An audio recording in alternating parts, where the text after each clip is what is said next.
cycle, Jamel? Moi, peut-être. Voici ma question. Peut-être, oui. Peut-être. Ok, donc voilà.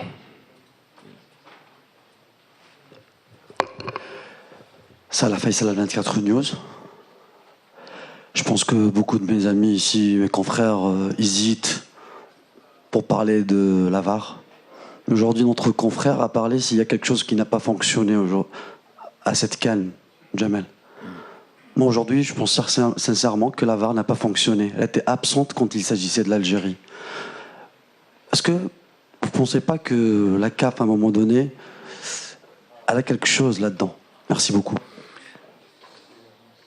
J'ai pas revu les. Je peux vous dire, il y a une action de Slimani qui était super nette, qu'il y avait un penalty. Non, donc je vais répondre. J'ai pas vu les images, donc je peux pas en parler comme j'en ai parlé sur le match du. Oui, j'ai bien compris la question. Donc je peux pas en parler maintenant parce que j'ai pas encore vu les images. Je peux parler que d'un truc que j'ai vu. Donc sur le match du Burkina Faso, on a clairement Bardad qui est ceinturé et ça fait la différence. Ça fait la différence chez l'adversaire puisqu'on a pris sur les 3 buts qu'on a pris entre le premier match et le deuxième match, 3 buts ont été vérifiés à la VAR. Donc ça fait carrément la différence. Nous, il n'y a pas de VAR qui est vérifié sur ce deuxième match. Apparemment, pas de VAR se vérifier sur ce dernier match. Les joueurs me disent clairement, et c'est pas des gamins, comme tu as dit, Slimani, il y a faute ou il n'y a pas faute. Il me dit comment tiens. Ça, c'est un constat. Ça, c'est sûr et certain que de notre côté, elle n'a pas marché, elle n'a pas fonctionné la VAR.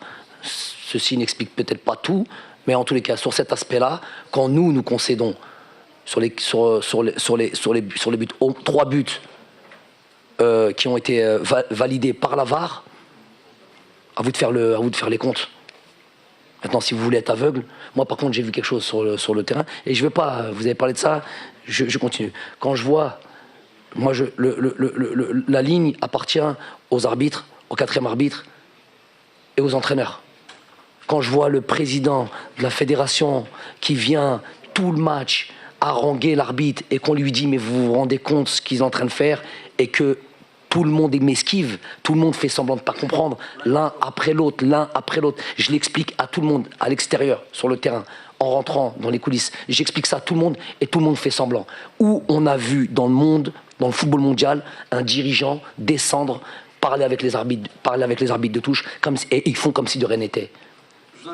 Donc c'est insupportable. Qu'est-ce que vous voulez que je vous dise, moi? S'il vous plaît. Il était juste assis à côté du président de la Fédération africaine. S'il vous plaît. S'il vous plaît. Bon, on passe là-bas. Coach, vous avez opéré beaucoup de changements aujourd'hui. Est-ce que vous n'avez pas de regrets par rapport au choix de joueurs? Bon, il y a certains choix certainement imposés par l'absence de Ben Sebaini, par exemple. Justement, est-ce que son absence n'a pas pesé sur le rendement de la défense algérienne? Merci. Rami Ben Sebaini qui joue à Dortmund et qui a cette importance dans cette équipe-là, c'est sûr que ça fait défaut. Il vaut mieux l'avoir que le contraire. L'absence d'Ismaël, bien sûr aussi, mais bon, moi j'aime pas. On dit, entre guillemets, les absents ont toujours tort. On a un groupe, il y a des joueurs qui sont là, et ils sont là pour prendre le relais quand ça va pas. Mais même sinon, même s'ils étaient, même mis à part les blessés ou les suspendus comme Rami, on a opéré à d'autres changements, on a mis de la fraîcheur, on a fait ce qu'on a estimé être le mieux pour ce match-là. Ça n'a pas fonctionné comme on voulait. J'assume complètement. Si.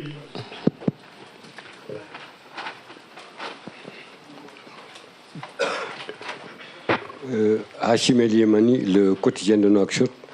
Coach, vous êtes écarté par l'une des équipes qu'on peut appeler petit poussé de la compétition. Est-ce que vous l'auriez imaginé avant le coup d'envoi, alors qu'un match nul vous suffisait? Pour moi, c'est manquer de respect à la Mauritanie que de dire petit poussé. Quand on voit toutes les rencontres de cette Coupe d'Afrique, on voit bien qu'il n'y a pas de petites équipes, grandes équipes. Est-ce que vous auriez imaginé que la Côte d'Ivoire perde 4-0 contre la Guinée équatoriale hier? Donc on voit ça durant toute la Coupe d'Afrique. Donc si c'est pour dire moi, je suis un gagnant, je suis un compétiteur. Donc avant chaque match, j'estime que je pars pour gagner un match. Donc après, je ne suis pas, entre guillemets, Madame Soleil. Les résultats, je ne peux pas les prévoir à l'avance. La tournure des événements, je ne peux pas la prévoir à l'avance. Aujourd'hui, ça a été contre nous. J'en suis à notre 6e défaite en 6 ans dans une compétition aussi importante que celle-là. On en a conscience, on prendra nos responsabilités. De l'autre côté, là-bas. سيد بالماضي كنت دائما تعلل تعثرات المنتخب سواء تعادل او خسر بالقول اننا نواجه منتخبات افريقيا تتطور. منتخب الكره الافريقيه تقول دائما انها تتطور. هل هذا يعني ان المنتخب الوطني اذا يتراجع الى الوراء في عهدك هل تعتقد انك انت السبب وراء ما يحدث للمنتخب الوطني؟ Je vais répondre en français, parce que c'est plus facile. Quand je suis venu en équipe nationale, on était 14e au classement CAF, 60e au classement FIFA. Au moment où je vous parle, on est dans le top 5 africain et on est 28e, 29e, 30e au classement truc. Donc et avec une Coupe d'Afrique dans les mains. Avec des, bien sûr, des... Il pose la question, il répond même. Il ne regarde même pas. Monsieur, un peu de respect, s'il vous plaît, vous posez la question. C'est fini, j'ai plus besoin de. C'est bon, on passe à une autre question. Ici, oui, s'il vous plaît.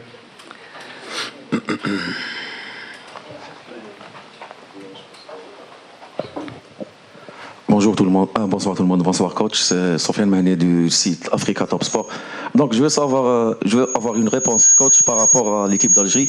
Qu'est-ce qui nous a manqué franchement pour passer au deuxième tour, sachant j'estime qu'on a un effectif riche et une génération dorée. Merci. Génération dorée, faire attention aux mots. Toutes les équipes ont des générations dorées, toutes les équipes ont des bons joueurs. Je dis l'efficacité n'a pas fonctionné. Si on regarde, c'est dur après un match d'aller dans ce domaine-là. Moi, je n'ai pas toute ma lucidité. Je ne dis pas si pendant toute la rencontre, en attendant la fin, pour poser des questions. Mais si déjà on analyse les 3 matchs, il faudrait voir la fiche technique aussi de ce match-là, possession de balle, tout ce qui a à voir avec les situations offensives. Quand on voit à la fin que il n'y a pas le rendement espéré justement par rapport à toutes ces statistiques. J'ai pas le mettre un but qui tape la barre au lieu de taper la barre, rentrer à l'intérieur, un truc, toutes les situations qu'on a pu avoir, ça fait la différence sur un match. On aurait voulu donner à l'occasion de poser plus de questions, mais cette conférence touche à sa fin. Merci beaucoup coach. Merci à tous.